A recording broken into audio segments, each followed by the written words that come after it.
Dick.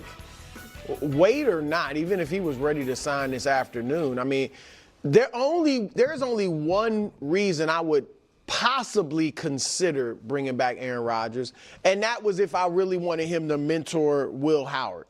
But maybe some of that took place last year, or maybe that's just not Rodgers. You would know better than us. But that's it. Outside of that, I am not. Why bring him back? Because a better scenario is putting Will Howard in there, and maybe he's not the guy. You win 3 or 4 games, and then you've got a high draft pick in what's at least now thought to be a strong quarterback class next year. You bring back Rodgers, the divisions should be tougher. We expect Baltimore to bounce back. Cincinnati maybe bounces back. But let's say they win 9 games. At best, you're doing exactly what you did this year, which is get in the playoffs and get bounced in the first round. Like, I would – now, Greg, I'm not sold on Howard. I liked him at Ohio State. If I was Pittsburgh, and I haven't seen their name mentioned with this guy, I would try to go get Malik Willis. Like, that's who I would try to go get. I'm not so much Kyler. I mean, you could take a test on Kyler, but I would go get Willis. But I've seen Miami and Arizona mentioned with him more so than Pittsburgh. So I don't think it would be a mistake, because I think this is clearly about Will Howard and his growth and his progression. That's a lot of in a 6th round. Right. I totally understand. But when you listen to the press conference and you listen to Mike McCarthy speak, it's very targeted at the growth and the development of Will Howard, simply put. And it's one thing for him to have that experience with Aaron Rodgers, and I do think he's been better even with Zach Wilson and here in New York and all the young guys since Jordan Love. I just believe that right now, with Mike McCarthy taking over as your play caller, it's different having a different system, different plays, different verbiage, and seeing how that quarterback school works and how they work through things in the offseason versus Aaron Rodgers in almost mid-stride season, late off season. You don't really know what you're going to get. You're just now getting to know him. Now you know him. You have a new play caller. You go through the quarterback school together. He gets all that educational tutelage, and then you see what you got from there. From a wins and losses perspective, I think it puts them right back in the position of where they were this year. And for a lot of Steeler fans, they're like, we don't want that. But for the organization, they're about winning. If I'm Mike McCarthy and you're my boss, you're a member of the Rooney family, you sign me, and I ask you, what does success look like for me in year 1? In year 1, what do I need to do to have you come into my office and say, Mike McCarthy, you did a great job. That's exactly what we wanted. What is your answer to me?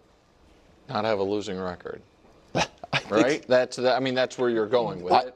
Or develop you think our that's young the quarterbacks Roonies, that not we you. already No, that's have. not me.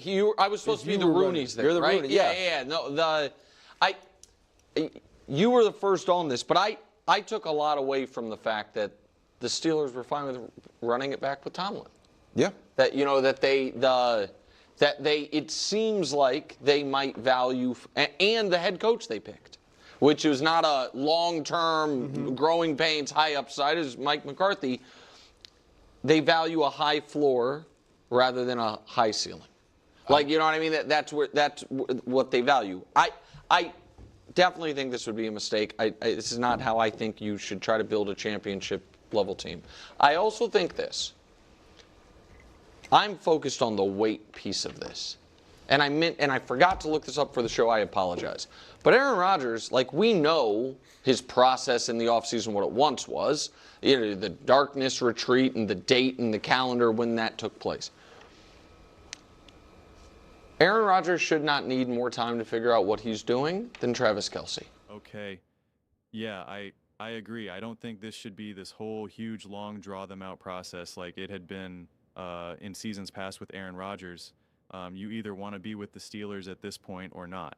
You either want to be with Mike McCarthy or not.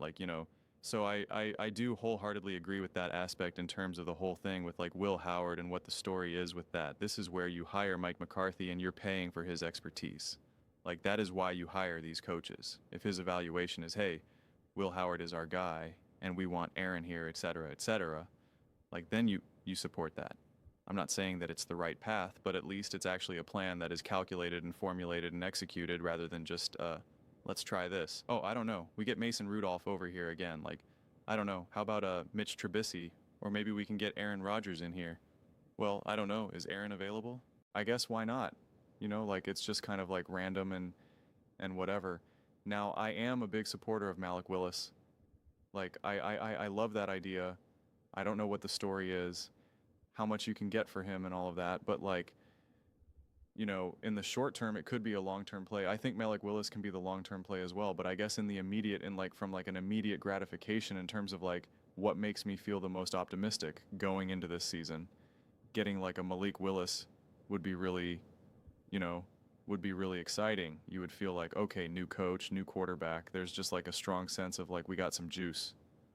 Malik Willis was really exciting in Green Bay, even in big games against the Chicago Bears and in the playoffs and whatnot. Like you could feel like, hey, this guy can play. He can bring some magic. He can bring some juice, and which is exciting. He can play in the cold weather, like all that type of stuff. You would feel really, really excited about that. But if you're confident in the quarterback who you drafted, where you're like, hey, this guy's actually pretty legit too. You know, listen, everybody didn't realize how good Malik Willis is. Well, people don't realize how good Will Howard is. And that's where I'm saying, like, you trust a Mike McCarthy who you hired now to be the expert, to be the guy who makes these decisions. You're like, is this who you think we have? Because then it's like, yeah, we got Will Howard. We don't got to pay him any money, essentially. You can bring in Aaron Rodgers to continue the development, and then you're looking to build something moving forward. And I don't think it's the worst plan, albeit it's delayed gratification. That's why I was kind of saying like the short term, long term. But Malik Willis can still be an amazing long term play, but it's definitely, you know, you're prioritizing the short term gratification feeling of like, hey, we got this. We're making concrete steps here. Where Will Howard, we haven't even seen him in a preseason game because I think he got injured. And so he was never even able to play in a preseason game. So there's no like kind of buzz. Like even if you compare it to another like late round quarterback who hasn't really played much, Tanner McKee with the Eagles, we saw him in a preseason game and people were like, whoa, that was a pretty great preseason game. Even though it was just a preseason game, they were still kind of like, okay. And they saw him in a meaningless game with all the backups against the New York Giants at the end of 2024. And you saw him play well there too. And so you kind of felt some of the energy. There's zero energy in that regard behind Will Howard. But yet, it could still all technically be there. I mean, like he was injured and I think was on IR, you know, pretty much like for the 3/4 of the season this past season. So I don't even know how much he's been playing. And that's where it becomes hard because then you could be like, well, look at what he did in college. And like, I don't care at that point anymore, right? Like once you're in the NFL, I'm like, well, how do you look in the NFL? How do you look dealing with NFL coaches? Even practice squad guys in the NFL is elevated than in college. It just is. So it's meaningless to me, but it does seem like there is that emphasis there. And yeah, I find it interesting. I do, but there's just not enough to go off of, which is why it's like as uncomfortable as it is for a fan. Sometimes you just have to defer and you have to be like, well, these are the guys that are in the building. And defer, which is also uncomfortable now for a Steelers fan, could to Mike McCarthy. You're like, well, I got to defer. Like if this is the conclusion that Mike McCarthy is wrong, it's obviously a lot easier to defer to Andy Reid, to Sean McVay, to Shanahan or something, because they're a coach that the fans can trust for the most part. Mike McCarthy doesn't have that trust build up, not only just in the NFL as a whole, but especially for the Pittsburgh Steelers, as he's a brand new coach for you. So, you have no idea what decisions he's making. Although I will say this feels like this will be the team that he has the most amount of power. I don't know how much power he really had in Green Bay. Not how much power he certainly had no power at Dallas. We know that for a fact. I mean, it's obviously Jerry Jones's world. In Pittsburgh, he seemingly will have a lot more say. And I don't think that's a bad thing. again, you're paying for his expertise. Like, that's why you hired him. I know he's not the super popular, glamorous hire, but it's something different. And sometimes that's what you do. You bring in a new person and say, I'm paying for your expertise. Make the decisions. What do you think we do? And for me personally, it's easier for me to go to sleep at night knowing that that's the type of swing you're taking.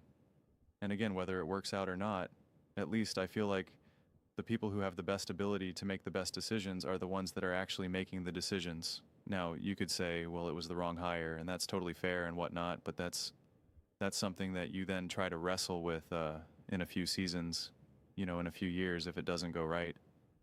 But you don't hire Mike McCarthy to then try to force something else. You hire Mike McCarthy and be like, how do you feel? Do you want to go out and get a Malik Willis? Do you want to do, it's like, how do you feel about this? Like, what's the plan here? What's the story here? And that's to me the way it works, honestly. We could say that it's a lot easier for some of the management to make some of these decisions, but it often is the coach, and it should be, because they're the ones that are going to have a better understanding of, can they win? Can they develop? Does this said quarterback, said player have a talent or have a skill set that you can build from, or are we seeing the most out of it right now? And it's not like they always get it right. They're still human beings. Sean McVay is going to swing and a swing and miss plenty of times, and so is Kevin Unnell and Andy and Shanahan and all of that. But I just think ultimately you ride it out with what Mike McCarthy wants. That to me is really the foundational take, which, I don't know how Steelers fans feel about that, because of just who he is as a coach, and now obviously what's he been with the Steelers for all of 2 weeks or something, if that. So I get it, but I don't know. I think, yeah, I don't know.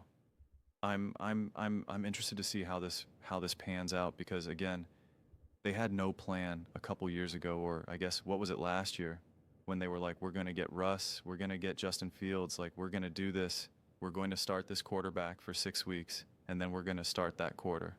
Like, like there was no actual plan. You need to feel like they actually have a plan right now. You need to feel like they actually have a plan right now. And seemingly it feels like they do. But those are just my thoughts. I'd absolutely love to hear yours. What do you guys all think about the Pittsburgh Steelers? What do you think they should do with Aaron Rodgers, Will Howard, Malik Willis, Mac Jones, like what direction do you want them to go in? Let me know your thoughts. I read every single comment, so whether you agree with me or disagree with me, either way, let's get in some discussions, get in some fights, but ultimately, let's just have some fun. And please do consider subscribing. We're building an amazing community here, and absolutely love to see you part of it. I want to build something that we all generally feel connected to, something that we're really excited to be part of. I think we're well on our way to doing it. Please don't forget to give this video a thumbs up, as it really does help the visibility and the algorithm. Thank you so much. See you next time. T